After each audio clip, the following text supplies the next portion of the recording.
Hello' everyone, আপোনালোক সকলোকে স্বাগতম জনাইছোঁ এক্সাম এস্পিৰেণ্ট ইউটিউব চেনেলটোলৈ। বন্ধুসকল, আজিৰ ভিডিঅ'টোত আমি আলোচনা কৰিবলৈ লৈছোঁ চিটেট ছেপ্টেম্বৰ 2026 চনত অসমীয়া ভাষাৰ সহায় হোৱাকৈ কিছুমান গুৰুত্বপূৰ্ণ কুৱেশ্যন আনচাৰ। আৰু আমাৰ আজিৰ যি ভিডিঅ'টো আমি বনাই আছোঁ, এইটো হৈছে আমাৰ প্ৰেক্টিচ ছেট হিচাপে আমি কিছুমান গুৰুত্বপূৰ্ণ কুৱেশ্যন আনচাৰ আলোচনা কৰি আছোঁ। আৰু আজিৰটো হৈছে আমাৰ 2 নম্বৰ প্ৰেক্টিচ ছেট। আজিৰ ভিডিঅ'টোৰ প্ৰথম কুৱেশ্যনটোত কি দিয়া আছে আমি চাম এতিয়া। আজিৰ ভিডিঅ'টোৰ প্ৰথম কুৱেশ্যনটোত দিয়া আছে কিছুমান মানে এটা উক্তি দিয়া আছে আৰু এটা যুক্তি দিয়া আছে। এতিয়া চাওঁ আমি উক্তিটোত কি দিছে। ইয়াত উক্তিটোত কৈছে যে বিশিষ্ট ধ্বনিগত বানানৰ ব্যৱহাৰে শুদ্ধ বানান লিখিবলৈ শিকাৰ ক্ষেত্ৰত লেহেমীয়া কৰি তোলে। ইয়াত কৈছে যে আমাৰ কিছুমান যিকোনো ভাষাৰ ক্ষেত্ৰত কিছুমান বিশিষ্ট ধ্বনি আছে। যেনেকুৱা ধৰণৰ আমি যদি চাব যাওঁ, অসমীয়া ভাষাত কি আছে, বিশিষ্ট স্বৰধ্বনি আছে 8টা বা বিশিষ্ট ব্যঞ্জন ধ্বনি আছে 21টা বা 23টা। মানে এই স্বৰধ্বনিবোৰৰ কথা কৈছে। এই স্বৰধ্বনিবোৰ যেতিয়া আমি শিকো, সেইবোৰে বানানৰ ক্ষেত্ৰত বা শুদ্ধ বানান কৰাৰ ক্ষেত্ৰত আমাৰ যি ছাত্ৰ ছাত্ৰীসকলৰ শিকাৰ যি গতি থাকে, এইটোক লেহেমীয়া কৰি তোলে বুলি কৈছে। এইটো কেতিয়াও শুদ্ধ নহয়, এইটো হ'ব ৰং, এইটো ভুল হ'ব। আৰু তাৰপিছত চাবা যুক্তিটোত কি কৈছে। যুক্তিটোত কৈছে যে শিশুৱে পৰম্পৰাগত বানানৰ পৰিৱৰ্তে নিজে উদ্ভাৱন কৰা বানান কৰিলে সিহঁতৰ বানান শুদ্ধকৈ লিখিব পৰাৰ ক্ষমতা লেহেমীয়া নহয়। ইয়াত চাব কি কৈছে, নহয় বুলি কৈছে। যদি হয় বুলি ক'লে হয় তেতিয়া আমাৰ এইটো ভুল হ'ল হয়, কিন্তু ইয়াত কৈছে নহয় বুলি। মানে শিশুৰ যি পৰম্পৰাগত বানান যে থাকে, মানে আমি কিছুমান বানান এনেকুৱা ধৰণৰ কৰোঁ যে পৰম্পৰাগতভাৱে যিটো চলি আছে আমি তেনেকুৱা ধৰণৰ মুখস্থ কৰোঁ বা মনত ৰাখিবলৈ চেষ্টা কৰোঁ। সেইটো কৰাৰ পৰিৱৰ্তে যদি শিশুসকলে কি কৰে, নিজে চেষ্টা কৰে যে এইটো বানান কেনেকুৱা ধৰণৰ, মই নিজে 2-3বাৰ চেষ্টা কৰিছোঁ আৰু সেই বানানটো পিছত কি হৈছে, শুদ্ধ হৈছে। তেনেকুৱা ধৰণৰ যদি নিজে উদ্ভাৱন কৰি শুদ্ধকৈ মানে লিখিবৰ ক্ষমতা যেতিয়া মানে আহে তেওঁলোকৰ, তেতিয়া কি নহয়, তেওঁলোকৰ যি শিকনৰ ক্ষমতা থাকে এইটো লেহেমীয়া নহয়, এইটো একেবাৰে শুদ্ধ হয়। চ' আমি যদি ইয়াত অপশ্যন কেইটা চাব যাওঁ, মানে প্ৰথমটো হৈছে অশুদ্ধ আৰু দ্বিতীয়টো হৈছে শুদ্ধ। চ' ইয়াত অপশ্যন নম্বৰ 1টো হ'ব শুদ্ধ উত্তৰ, যে এই অশুদ্ধ কিন্তু আৰ শুদ্ধ। এতিয়া নেক্সট কুৱেশ্যনটোলৈ, কুৱেশ্যন নম্বৰ 2ত কি ক'ব বিচাৰিছে। কুৱেশ্যন নম্বৰ 2ত কৈছে নতুন ভাষা এটা শিকোঁতে ভাষাটোৰ বৈশিষ্ট্যপূৰ্ণ উচ্চাৰণ নিয়মৰ কাৰণে বহুতো শিক্ষাৰ্থীয়ে আত্মবিশ্বাসৰ অভাৱ অনুভৱ কৰে। এই অসুবিধা দূৰ কৰাৰ এটা উপায় হৈছে। ইয়াত ক'ব বিচাৰিছে যে আমি এটা যেতিয়া ভাষা শিকোঁ, ভাষাটো শিকোঁতে কি কৰে, কিছুমান নিয়ম নীতি থাকে, সেই ভাষাটোৰ কিছুমান বৈশিষ্ট্য থাকে। সেই বৈশিষ্ট্যৰ কাৰণে কি হয়, উচ্চাৰণৰ নিয়মবোৰ যে থাকে, এই নিয়মৰ কাৰণে কিছুমান ছাত্ৰ ছাত্ৰী বা কিছুমান মানুহে কি কৰে, সেই ভাষাটো কওঁতে বা শিকোঁতে কিছুমান মানে আত্মবিশ্বাসৰ মানে অভাৱ অনুভৱ কৰা হয়। আৰু এই যি আত্মবিশ্বাসৰ অভাৱ আছে, মানে এজন শিক্ষক বা মানে এই আত্মবিশ্বাস যি অভাৱ হ'ল তেওঁলোকৰ, এইটো কেনেকৈ আমি মানে দূৰ কৰিব পাৰি, আত্মবিশ্বাস কেনেকৈ তেওঁলোকৰ আমি বঢ়াব পাৰি, সেই কথাটো ইয়াত সুধিছে। ইয়াৰ যি প্ৰথম অপশ্যনটো দি আছে যে ভুল হোৱাৰ লগে লগে সেইবোৰ শুধৰাই দিয়া। মানে এইটো কেতিয়াও সঠিক উত্তৰ হ'ব নোৱাৰে। যেতিয়া আমি এটা ভাষা শিকি আছোঁ বা ক'বলৈ দিছোঁ কোনোবা এজনক, তেওঁ যেতিয়া কৈ আছে, কোৱাৰ লগে লগে তেওঁ ভুল হ'ব পাৰে, ডাঙৰ কথা নহয়। কিন্তু যেতিয়াই ভুল হৈছে তেতিয়াই যদি আমি সোঁৱৰাই দিওঁ, এইটো মানে কি নহ'ব। যেতিয়া তেওঁ কোৱা শেষ হৈছে, শেষ হোৱাৰ পিছত আমি কি কৰিব পাৰিম, তেওঁৰ ক'ত ভুল হৈছে তেওঁক ভালকে মানে কৈ তেওঁক মানে বুজাই দিব পাৰিম। চ' এইটো মানে শুদ্ধ নহ'ব। অপশ্যন নম্বৰ 2ত কি কৈছে, শ্ৰেণীকোঠাত ডাঙৰকৈ পঢ়িবলৈ দিয়া। অকল কি আমি শ্ৰেণীকোঠাত ডাঙৰকৈ পঢ়িবলৈ দিলেও আমাৰ কি নহ'ব, মানে ভাষাটোৰ যি তেওঁলোকৰ কি আছিলে, আত্মবিশ্বাসৰ অভাৱ আছিলে, এইটো মানে ঠিক নহ'ব। আৰু অপশ্যন নম্বৰ 3ত কৈছে শ্ৰেণীকোঠাৰ মৌখিক যোগাযোগৰ প্ৰয়োজন হোৱা খেল কিছুমান দিব লাগে। এইটো হ'ব ইয়াৰ শুদ্ধ উত্তৰ। ইয়াত কি ক'ব বিচাৰিছে, মানে তেওঁলোকৰ যি আত্মবিশ্বাসৰ অভাৱ আছিলে, মানে এই আত্মবিশ্বাস যাতে তেওঁলোকৰ মানে অভাৱটো দূৰ হয়, তাৰ কাৰণে কিছুমান খেলৰ মানে আমি আয়োজন কৰিব লাগে। আৰু তাত কি কৰিব লাগে, সেই ভাষাটোতে মানে সেই খেলটো চলিব। আৰু তেনেকুৱা ধৰণৰ যদি আমি খেল পাতো, তেতিয়া তেওঁলোকৰ কি কৰিব পাৰিম, আমি যি আত্মবিশ্বাসৰ অভাৱ অনুভৱ কৰিছিলে তেওঁলোকে, সেইটো নিজে নিজে দূৰ হৈ যাব। আৰু অপশ্যন নম্বৰ যি 4ত কৈছে যে পৰামৰ্শদাতাৰ বিশেষজ্ঞৰ সৈতে স্পীচ থেৰাপিৰ ব্যৱস্থা কৰি অনুশীলন কৰোৱা। এইটো শুদ্ধ নহয়। চ' আমি যদি চাব যাওঁ, ইয়াৰ শুদ্ধ উত্তৰটো হ'ব অপশ্যন নম্বৰ 3। এতিয়া নেক্সট কুৱেশ্যনটোলৈ, কুৱেশ্যন নম্বৰ 3। কুৱেশ্যন নম্বৰ 3ত কি কৈছে,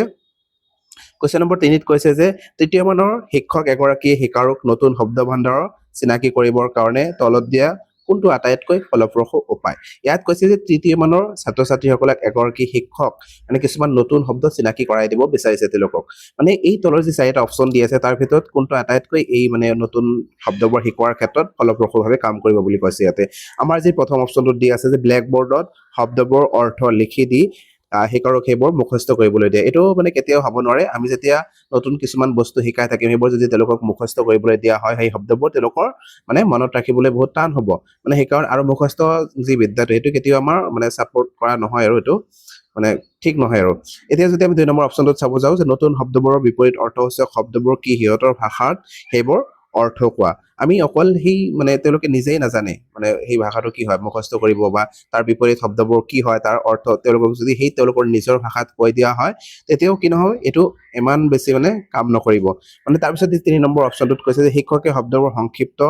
সংজ্ঞা দাঙি ধৰা। আৰু কৈছে যে আমি যি ছাত্ৰবোৰক নতুন শব্দবোৰ শিকাই আছো সেই শব্দবোৰ সংক্ষিপ্তভাৱে সেই শব্দবোৰ সংজ্ঞা দাঙি ধৰিবলৈ কৈছে এইটো ইয়াৰ ক্ষেত্ৰত শুদ্ধ নহব তাৰপিছত 4 নম্বৰ অপচনটোত কৈছে যিবোৰ পৰিস্থিতিত শব্দবোৰ ব্যৱহৃত হয় সেইবোৰ ব্যাখ্যা কৰা এইটোৱে হ'ব ইয়াৰ শুদ্ধ উত্তৰ তাৰ মানে কি ইয়াত মানে কি ক'ব বিচাৰিছে যে কিছুমান শব্দ শিকোৱা হৈছে তেওঁলোকক সেই শব্দবোৰ কিছুমান মানে কি হয় ক'ত ক'ত ব্যৱহাৰ হয় বা কেনেকুৱা ধৰণে আমি ব্যৱহাৰ কৰিব পাৰি সেই ব্যৱহাৰ যদি তেওঁলোকক মানে কৈ দিয়া হয় আৰু তাক যদি আমি ধুনীয়াকৈ মানে ব্যাখ্যা কৰি দিয়া হয় তেতিয়া তেওঁলোকৰ কি হ'ব সেই শব্দবোৰ তেওঁলোকে মনত ৰাখিবলৈ সহজ হ'ব মানে পৰিস্থিতি অনুসৰি তেওঁলোকে সেই ভাষাখিনি মানে ধুনীয়াকৈ হ'ব পাৰে মানে ক'ব পাৰিব বা মনত ৰাখিব পাৰিব যেনেকুৱা ধৰণে আমি ব্যাকৰণ এটা শিকাও ছাত্ৰ ছাত্ৰীসকলক ব্যাকৰণ এটা শিকোৱাৰ ক্ষেত্ৰত কি কৰোঁ মানে এই সাধাৰণতে ব্যাকৰণটো এক্সট্ৰাভাৱে নিশিকায় যেতিয়া তেওঁলোকক পাঠ এটা পঢ়াই আছো সেই পাঠটো যেতিয়া যি মানে যেনেকুৱা ধৰণৰ ব্যাকৰণ আহি মানে তাত পৰে আৰু এই তেতিয়া যদি সেই ব্যাকৰণখিনি সেই প্ৰসংগ অনুযায়ী যদি বুজাই দিয়া হয় তেতিয়া তেওঁলোকৰ মানে ফলপ্ৰসূভাৱে শিকন হয় আৰু তেওঁলোকৰ মনত ৰখাৰ কাৰণে বহুত সুবিধাজনক হয় চ' ইয়াৰ ক্ষেত্ৰত আমি যদি চাব যাওক অপশ্যন নম্বৰ 4টো হ'ব শুদ্ধ উত্তৰ এতিয়া নেক্সট কুৱেশ্যনটোলৈ কুৱেশ্যন নম্বৰ 4ত কি কৈছে 4ত কৈছে ভাষা এটা শিকোৱাটো হৈছে মানে আমি যেতিয়া এটা ভাষা শিকো বা ভাষাটো আমি যে কওঁ সেই ভাষা শিকাটো ইয়াত কি বুলি কৈছে দক্ষতা আহৰণ প্ৰক্ৰিয়া আৰু উৎপাদ ইয়াত যদি আমি চাব যাওঁ ইয়াৰ অপশ্যন নম্বৰ 2 যিটো আছে আহৰণ এটোই হ'ব ইয়াৰ শুদ্ধ উত্তৰ মানে ভাষা এটা শিকাৰটোৱে হৈছে মানে কি একুইজিশ্যন মানে লেংগুৱেজ একুইজিশ্যন বা ভাষা যিটো আমি আহৰণ কৰোঁ বা আমি মাতৃভাষাটো যে আমি আহৰণ কৰিছো সেইটো মানে ভাষা শিকাৰ মানে এটা কি বুলি ক'ব পাৰি আমি দক্ষতা বুলি ক'ব দক্ষতা নহয় আৰু মানে ভাষা শিকাৰ এটা কৌশল বা মানে ক'ব পাৰি আৰু এতিয়া নেক্সট কুৱেশ্যনটোলৈ কুৱেশ্যন নম্বৰ 5ত ক'ব বিচাৰিছে যে গঠনাত্মক বা ফৰ্মেটিভ এছেছমেণ্ট বা মূল্যায়নৰ কাৰণে তলত কোনটো আদৰ্শ সামগ্ৰী নহয় ইয়াত কৈছে যে ফৰ্মেটিভ এছেছমেণ্টৰ কাৰণে তলত যে 4টা অপশ্যন দিয়া আছে তাৰ ভিতৰত কোনটো মানে ইয়াৰ ক্ষেত্ৰত উপযুক্ত নহ'ব ফৰ্মেটিভ এছেছমেণ্ট আমি সেইটোৰ জৰিয়তে কৰিব নোৱাৰিম বুলি কৈছে ইয়াতে আমি যদি চাওঁ প্ৰথম অপশ্যনটো দিয়া আছে প্ৰদত্ত কাৰ্য তাৰপিছত কৈছে কাগজে পেঞ্চিলে কৰা পৰীক্ষা প্ৰকল্প কাৰ্য আৰু 4 নম্বৰত কৈছে শ্ৰেণীকক্ষীয় উপস্থাপন ইয়াত যদি আমি চাব যাওঁ প্ৰদত্ত কাৰ্য তেওঁলোকক দিব পাৰি ফৰ্মেটিভ এছেছমেণ্ট হিচাপে তেওঁলোকক কিছুমান আমি কাৰ্য কৰিব দিব পাৰি তাৰপিছত কৈছে প্ৰকল্প কাৰ্যও দিব পাৰি আমি তেওঁলোকক তাৰপিছত কৈছে শ্ৰেণীকক্ষীয় উপস্থাপন এইটোও হ'ব পাৰে কিন্তু ইয়াত যি কৈছে কাগজ পেঞ্চিল পৰীক্ষা এইটো ইয়াৰ ক্ষেত্ৰত শুদ্ধ নহয় কাগজ পেঞ্চিল পৰীক্ষা কেতিয়া হয় যেতিয়া তেওঁলোকক আমি সামগ্ৰিকভাৱে মূল্যায়ন কৰিম যেনেকুৱা ধৰণৰ তেওঁলোকক আমি গোটেই বছৰটো পঢ়ালো আৰু গোটেই বছৰটো পঢ়োৱাৰ পিছত তেওঁলোকক লাষ্টত কি কৰিম আমি এটা এক্সাম পাতিম আৰু এই এক্সামতে তেওঁলোকক কোনে কিমান নম্বৰ পালে এইটো আমি মূল্যায়ন কৰিম ইয়াত এই মূল্যায়নটো হৈছে সাবমিটিভ এছেছমেণ্ট বুলি আমি ক'ব পাৰিবা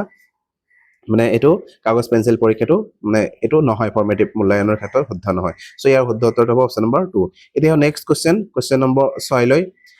কুৱেশ্যন নম্বৰ 6ত কৈছে যে কম বয়সীয়া শিকাৰৰ কাৰণে পাঠ প্ৰস্তুত কৰোঁতে শিক্ষকে সম্পূৰ্ণ শাৰীৰিক সঁহাৰি পদ্ধতিত গুৰুত্ব দিছে এই ক্ষেত্ৰত শিক্ষকজনে মানে তলৰ যি 4টা অপশ্যন দিয়া আছে তাৰ ভিতৰত কোনটো ইয়াৰ ক্ষেত্ৰত শুদ্ধ হ'ব মানে কিছুমান কম বয়সীয়া ছাত্ৰ ছাত্ৰী আছে তেওঁলোকক আমি যেতিয়া কোনো এটা পাঠ পঢ়াইছো বা কিবা এটা কবিতা পঢ়াইছো পঢ়াৰ লগে লগে তেওঁলোকক মানে যাতে মানে মনত ৰাখিবৰ কাৰণে সহজ হয় তাৰ কাৰণে তেওঁলোকে কি কৰিছে সম্পূৰ্ণ শাৰীৰিক পদ্ধতিত ব্যৱহাৰ কৰা হৈছে যেনেকুৱা ধৰণৰ আমি এক ইংৰাজীত ক'ব পাৰোঁ টোটেল ফিজিকেল ৰেছপন্স এই পদ্ধতিটো ব্যৱহাৰ কৰা হৈছে এই ক্ষেত্ৰত শিক্ষকজনে কি কৰিছে ইয়াত যদি প্ৰথম অপশ্যনটোত চাওঁ কৈছে যে কাৰ্যবোৰ একাষৰীয়া কৰি থৈ প্ৰশ্ন সোধা উচিত আৰু উত্তৰ দিবলৈ উৎসাহিত কৰা উচিত মানে যিমানবোৰ কাৰ্য আছে এইবোৰ আমি সাইড কৰি থবলৈ কৈছে ইয়াতে সাইড কৰি থৈ অকল তেওঁলোকক কোৱেশ্চন সুধিব লাগে আৰু তেওঁলোকৰ মানে উত্তৰ দিবলৈ উৎসাহিত কৰিব লাগে এইটো শুদ্ধ হ'ব নোৱাৰে তাৰপিছত কৈছে 2 নম্বৰ শ্ৰেণী কোঠাত শাৰীৰিক কাৰ্য কিছুমান অন্তৰ্ভুক্ত কৰাটো নিশ্চিত কৰা উচিত এইটো হ'ব ইয়াৰ শুদ্ধ উত্তৰ মানে ইয়াত আমি যদি ক'ব যাওঁ যে সম্পূৰ্ণ শাৰীৰিক পদ্ধতিটোনো কি হয় মানে সম্পূৰ্ণ শাৰীৰিক পদ্ধতিটো মানে হৈছে যে যেতিয়া আমি কোনো এটা কবিতা পঢ়াই আছো যেনেকুৱা ধৰণৰ আগৰ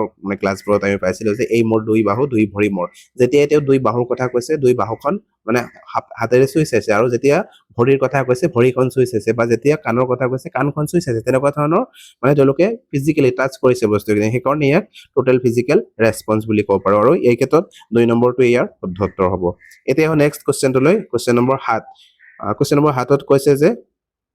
কোনো এটা ভাষাৰ ব্যাকৰণ শিকা হৈছে ভাষাটোৰ নিয়মবোৰ শিকা তলত দিয়া কোনটো অভিগমে এই উক্তিটো সমৰ্থন কৰে ইয়াত কৈছে যেতিয়া আমি কোনো এটা ভাষা শিকো সেই ভাষাৰ শিকাটোৱে মানে হৈছে সেই ভাষাৰ নিয়মবোৰ শিকা তলত যি 4টা অপশ্যন দিছে তাৰ ভিতৰত ইয়াৰ ক্ষেত্ৰত এই বাক্যটোৰ ক্ষেত্ৰত কোনটো মানে সমৰ্থন কৰিব এই বাক্যটোক ইয়াত যে 4টা অপশ্যন দিছে তাৰ ভিতৰত প্ৰথমটো কৈছে ব্যাকৰণ অনুবাদ পদ্ধতিটো কি হয় আমি আগতে বাৰে বাৰে পঢ়িছো মানে ব্যাকৰণ পদ্ধতিটো হৈছে যে যেতিয়া আমি কোনো এটা ভাষা শিকিম ভাষাটো শিকাৰ ক্ষেত্ৰত মানে টাৰ্গেট লেংগুৱেজ যেতিয়া আমি এটা শিকিম শিকাৰ ক্ষেত্ৰত সেই ভাষাটো মানে টাৰ্গেট লেংগুৱেজ যিটো আছিলে সাপোজ ইংৰাজী ভাষা এটা শিকি আছো মই ইংৰাজী ভাষাত মানে নকওঁ ইংৰাজী ভাষা কোৱাৰ পৰিৱৰ্তে কি কৰিম আমি মাতৃভাষা তাত ব্যৱহাৰ কৰিম আৰু মাতৃভাষা প্ৰথমে কোৱাৰ পিছত সেইটো ইংৰাজীলৈ ট্ৰান্সলেট কৰিম মানে এইটো ব্যাকৰণৰ তাত কি কৰিম কিছুমান নিয়ম নীতি তাত মানি চলিম এইটোৱে হ'ব কি ব্যাকৰণ অনুবাদ পদ্ধতি এই ক্ষেত্ৰত এইটোৱে শুদ্ধ হ'ব মানে ব্যাকৰণ অনুবাদ পদ্ধতি যিটো দি আছে এইটোৱে ইয়াৰ ক্ষেত্ৰত মানে সমৰ্থন কৰিব তাৰপিছত যি দি আছে নিগমনাত্মক পদ্ধতি আগমনাত্মক পদ্ধতি আৰু যোগাযোগমূলক পদ্ধতি মানে আমি আগমনাত্মক পদ্ধতি বা নিগমনাত্মক পদ্ধতিনো কি হয় আমি তো জানোই আগৰ পৰা মানে ইন্ডাক্টিভ মেথড আৰু ডিডাক্টিভ মেথড ইন্ডাক্টিভ মেথড বুলি ক'লে আমি সাধাৰণতে কি বুজো যেতিয়া আমি ছাত্ৰ ছাত্ৰীসকলক কিবা এটা বস্তু শিকাই আছো মানে শিকাওতে তেওঁলোকক প্ৰথমে উদাহৰণ দিছো আৰু উদাহৰণৰ পিছত কি কৰিছো আমি নিয়মৰ ফালে গতি কৰিছো তেতিয়া আমি এটোক আমি ইন্ডাকচন মেথড ইন্ডাক্টিভ মেথড বুলি ক'ব পাৰো বা আগমন বিধি বুলি ক'ব পাৰো আৰু যেতিয়া কি কৰা হয় প্ৰথমে ছাত্ৰ ছাত্ৰীসকলক কিছুমান সূত্ৰ কৈ দিয়া হয় আৰু সূত্ৰ কোৱাৰ পিছত উদাহৰণৰ সৈতে সেই সূত্ৰটো বুজাই দিয়া হয় এইটো হ'ব ডিডাক্টিভ বা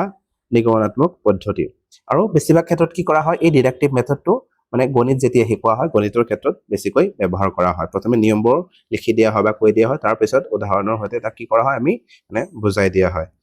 সো ইয়াৰ শুদ্ধ উত্তৰটো হ'ব অপচন নম্বৰ 1 এতিয়া হ'ব কোৱেশ্চন নম্বৰ 8 লৈ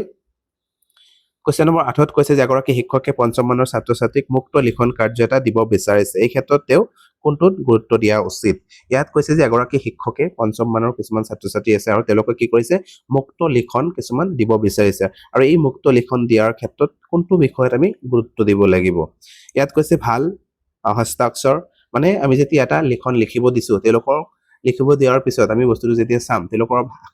হাতৰ আখৰ যি আছে সেইটো ভাল হলে যেন আমি তাইক ভাল লিখনি বুলি ক'ব পাৰিম এটো হ'ব নোৱাৰে ভাল হ'ব লাগিব ভাল হ'ব পাৰে মানে কি হ'বই লাগিব হাতৰ আখৰটো কিন্তু অকল আমি ভাল হাতৰ আখৰ চাই তেওঁক মূল্যায়ন কৰিব নোৱাৰিম তাৰপিছত কৈছে বিষয়বস্তুৰ সঠিকতা আৰু বিষয়বস্তুৰ হাৱালিলতা ইয়াত বিষয়বস্তুৰ সঠিকতা হ'ব লাগিব কিন্তু অকল সঠিক হলেই হ'ব নহব আৰু হাৱালিল ইয়াত কৈছে বিষয়বস্তুৰ হাৱালিলতা মানে হাৱালিল হ'ব লাগিব কিন্তু অকল হাৱালিল হলেও নহব ইয়াত যে অপচন নম্বৰ 4 দি আছে হাৱলিল আৰু সঠিকতা দুয়োটাই মানে এটোই হ'ব ইয়াৰ শুদ্ধ উত্তৰ মানে যেতিয়া আমি তেওঁলোকক মানে মুক্তভাৱে লিখিবলৈ দিয়া হৈছে তেওঁলোকে যি চিন্তা ধাৰণা আছে তেওঁলোকৰ সেই চিন্তা ধাৰণাটো ধুনীয়াকৈ প্ৰকাশ কৰিব পাৰিছে নে নাই হাৱলিলভাৱে প্ৰকাশ কৰিব পাৰিছে নে নাই আৰু যিটো বিষয় লিখিব দিয়া হৈছে সেই বিষয়টো সঠিকভাৱে শুদ্ধকৈ তেওঁ উপস্থাপন কৰিব পাৰিছে নে নাই এই দুয়োটা বস্তু আমি কি কৰিব লাগিব মানে গুৰুত্ব দিব লাগিব সো ইয়াৰ ক্ষেত্ৰত শুদ্ধ উত্তৰটো হ'ব অপচন নম্বৰ 4 এতিয়া আমি নেক্সট কোৱেশ্চনটো লৈ কোৱেশ্চন নম্বৰ 9 কোৱেশ্চন নম্বৰ 9ত ক'ব বিচাৰিছে যে অধমুখী টপ ডাউন অভিগমৰ অৰ্থ হৈছে সামগ্ৰিক অৰ্থ সামৰি লোৱা এই দুটা অভিগমৰ কথা আমি বাৰে বাৰে পাই আহিছো বাৰে বাৰে আহি থাকে মানে দুটা বস্তু যি অধগামী কি আছে অভিগমন আছে বা টপ ডাউন এপ্ৰচ আছে টপ ডাউন এপ্ৰচ বুলি ক'লে আমি কি বুজো সাধাৰণতে ইয়াত কৈয়ে দিছে অৰ্থটো মানে সামগ্ৰিক অৰ্থ সামৰি লোৱা যেতিয়া আমি কোনো এটা পাঠ পঢ়িছো মানে পাঠটো আমি সামগ্ৰিকভাৱে চাইছো মানে সামগ্ৰিকভাৱে এনেকুৱা যে তাৰ সাৰাংশখিনি চাইছো সাৰাংশখিনি চোৱাৰ পিছত তাৰ যি বাকি বস্তুখিনি আছে লাহে লাহে আমি তাৰ মানে তলৰ হলে আহিছো সাৰাংশখিনি চোৱাৰ পিছত সেই এটা বাক্যত কি ক'ব বিচাৰিছে বা এটা শব্দত কি কৈছে বা তাত কেনেকুৱা ধৰণৰ ব্যাকৰণৰ প্ৰয়োগ হৈছে এই যেটো পদ্ধতি আছে এটো হৈছে টপ ডাউন পদ্ধতি আৰু এটা দি আছে বটম আপ মানে টপ ডাউনটোৰ অৰ্থ কৈয়ে দিছে আৰু কৈছে যে ঊৰ্ধ্বমুখী বা বটম আপ অভিগমৰ অৰ্থ হৈছে এতিয়া বটম আপ যেটো পদ্ধতি দি আছে এটো অৰ্থনো কি আমাক সুধিছে মানে আমি যদি চাব যাও ঊৰ্ধ্বমুখী যেটো পদ্ধতি আছে বা বটম আপ যেটো অভিগম আছে তাৰ মানে অৰ্থ হৈছে এনেকুৱা যে যেতিয়া আমি কি কৰিম কোনো এটা পাঠ পঢ়িম পাঠটো যেতিয়া পঢ়া ষ্টাৰ্ট কৰিলো তাৰ আমি এটা এটা শব্দ পঢ়ি যাম বা এটা এটা বাক্য পঢ়ি যাম আৰু এই শব্দটোত কি অৰ্থ ক'ব বিচাৰিছে বা কি মানে বুজাব বিচাৰিছে তাৰপিছত সেই বাক্যটো পঢ়িম বাক্যটোত কি অৰ্থ বুজাইছে তাৰপিছত কি কৰিম তাত কেনেকুৱা ধৰণৰ ব্যাকৰণ ব্যৱহাৰ হৈছে এই গোটেইখিনি দিশ সামৰি কি কৰিম আমি তাৰ পিছতহে আমি গৈ সাৰাংশৰ ফালে যাম মানে প্ৰথমে সৰু সৰু বস্তুবোৰ চাম আৰু তাৰপিছত কি কৰিম মানে এই গোটেই মানে পাঠটো সামগ্ৰিকভাৱে আমি মানে মূল্যায়ন কৰিম বা তাৰ সাৰাংশ চাম এইটো হ'ব মানে বটম আপ অভিগমৰ অৰ্থ ইয়াত যদি আমি অপচন কেলে চাব যাও প্ৰথম অপচনটো দিছে চমু উত্তৰ প্ৰশ্ন সোধাত গুৰুত্ব দিয়া মানে বটম আপ এপ্ৰচ বুলি ক'লে চমু উত্তৰ প্ৰশ্ন সোধাত গুৰুত্ব দিয়া এটো হ'ব জানো নহয় কেতিয়াও আমি চালো তাৰপিছত কৈছে যে পাঠটোৰ সাৰমৰ্মত গুৰুত্ব দিয়া আৰু ধাৰণাৰ আহৰণৰ কৰাত গুৰুত্ব দিয়া ইয়াত সাৰমৰ্মৰ কথা কৈছে সাৰমৰ্মটো আমি কিহত পালো যেটো টপ ডাউন এপ্ৰচ আছিলে বা অভিগমন আছিলে তাত কি হয় আমি সাৰমৰ্মৰ ক্ষেত্ৰত আমি গুৰুত্ব দিব পাৰো সো এটো টপ ডাউনৰ ক্ষেত্ৰত শুদ্ধ হ'ব বটম আপৰ ক্ষেত্ৰত শুদ্ধ নহয় তাৰপিছত কৈছে পূৰ্ব পঠনত গুৰুত্ব দিয়া মানে পূৰ্ব পঠনত গুৰুত্ব দিলেও এটো টপ ডাউনৰ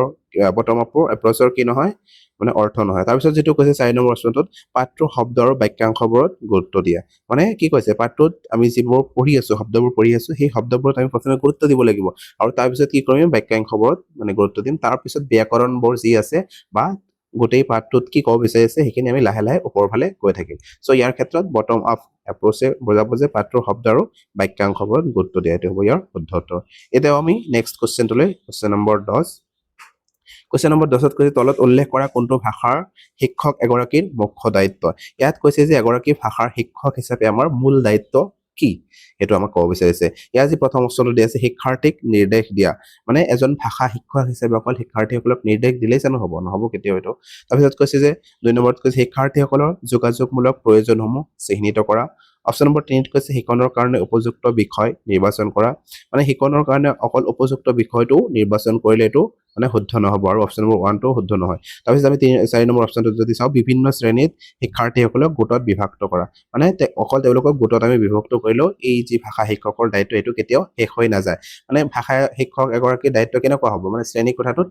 ভাষা এটা শিকাই আছো মানে তেওঁলোকৰ মাজত যোগাযোগ স্থাপন কৰিবলৈ দিব লাগিব বা ভাষাৰ বিভিন্ন ধৰণৰ খেল আমি কি কৰিব পাৰো পাতিব পাৰো সেই খেলটোৰ জৰিয়তে কি কৰিব তেওঁলোকে ভাষাটো ধুনীয়াকৈ মানে কৰিব পাৰিব মানে এজনে আন এজনক ক'ব পাৰিব বা যোগাযোগ কৰিব পাৰিব আৰু তেতিয়া কি হ'ব এই ভাষাটো তেওঁলোকে ধুনীয়াকৈ শিকিব পাৰিব সো ইয়াত